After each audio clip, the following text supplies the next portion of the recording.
3 பேர்ல யார் 2 பேர் இருப்பாங்க? பிரஜனும் எஃப்ஜேவும் இருப்பாங்க. எஃப்ஜே சாண்ட்ரா இருப்பாங்க. பா பிக் பாஸில் யார் இருப்பாங்க போவாங்க சாவாங்கன்றதெல்லாம் கரெக்டாக தெரியுறது இந்த பாருக்கு மட்டும்தான். இந்த 3 பேரை பற்றி பார்க்கறதுக்கு முன்னாடி இதில் ஒரு 3 பிட்டு உங்களுக்கு சொல்லி வரீங்க. அதாவது 3 குறும்படத்தை தான் அப்படி சொல்கிறேன். இதை ஏன் நான் அப்படி சொல்கிறேன்றதை பின்னாடி பார்க்கலாம். பிரஜன் சாண்ட்ரா பார்த்தலாமா? காளியாத்தா மாரியாத்தா ஷேவ் பண்ணி உட்காந்துருக்கேன். என் மாமாவை எப்படியாவது சேவ் பண்ணிவிடு. சும்மா வெளியே போனதுக்கே ஓவராக அழுது ட்ராமா போட்டேன். நிஜமானா நான் மாமாவுக்காக கோமாவுக்காக போக முடியும்?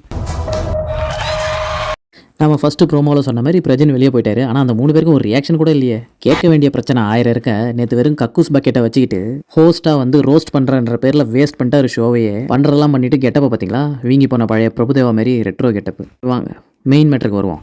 கனி யூ ஆர் சேவ்டு கனி. விக்ரமன் பாருங்க. விக்ரமன் பாருன்னு சொன்னோடனே ரெடி 1 2 3 பிடிச்சிக்கோ அமுக்கிக்கோ. எனக்கு ஒன்று புரியல. ஏன்னா இதுங்க 2 மட்டும் என்ன ஓவராக சமாதானம் ஆயிடுச்சிங்களோ அப்படின்ற மாதிரி விக்ரம கட்டி பிடிக்கிறத மட்டும் ஏன் எல்லாம் இப்படி கட்டி பிடிக்கிறாங்க? இதில் என்னடா தப்புன்னு கேட்குறீங்களா? இந்த இருக்கு அடுத்தது. பிக் பாஸ் வியானா போய் மைக்கை போடுன்னு சொன்னார். அது மைக்கை போடாமல் போய் விக்ரம கட்டி பிடிச்சிட்டு நிற்குது. ஒரு கையில் தட்டு இருக்குது, இன்னொரு கையில் பிட்டு இருக்குது. ஓகே, ஆனால் பாருங்களேன் இன்னும் கொஞ்சம் இருக்க முத்தம் கொடுத்துருவாரு. அந்த அளவுக்கு பிடிச்சி அமுக்கிட்டு இருக்காங்க. சரி, என் பார்வையிலே தப்பாக இருக்கட்டும். இந்த வாங்க அடுத்தது. நடுராத்திரில் எவன்டா கோழி பிடிக்குதுன்னு நினச்சிட போகிறீங்க. அது வந்து ரம்யா அழுகுற சத்தம். விக்கி அழுகுறாங்க விக்கலை பிடிச்சிக்கிட்டு. ஏம்மா போதுமா விடுமா, நீ அழுவுறதில்ல, ரொம்ப நேரமாக பிடிச்சிட்டு இருக்கே விற்கலை.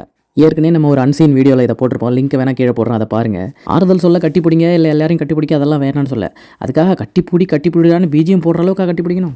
இப்போ சொல்லுங்கள், இந்த பிட்டை போட்டது தப்பா? கமெண்ட்டை சொல்லுங்கள். அப்புறம் அவர் ஸ்டைலே கம்ருவை சேவ் பண்ண விஜய் சேதுபதியை பாருங்கள். கண்டிப்பாக சேவ் ஆகிதானே ஆகணும். பாரு பின்னாடி போய் உட்காந்துட்டாரு. அப்புறம் பிஆர் சப்போர்ட் இவருக்கும் வருமா இல்லையா? பிரவீன் வரிசையில் பிரஜின் இந்த அன்ஃபேர் எவிக்ஷனை பற்றி உங்கள் கருத்துக்களை கமெண்ட்டில் சொல்லுங்கள்.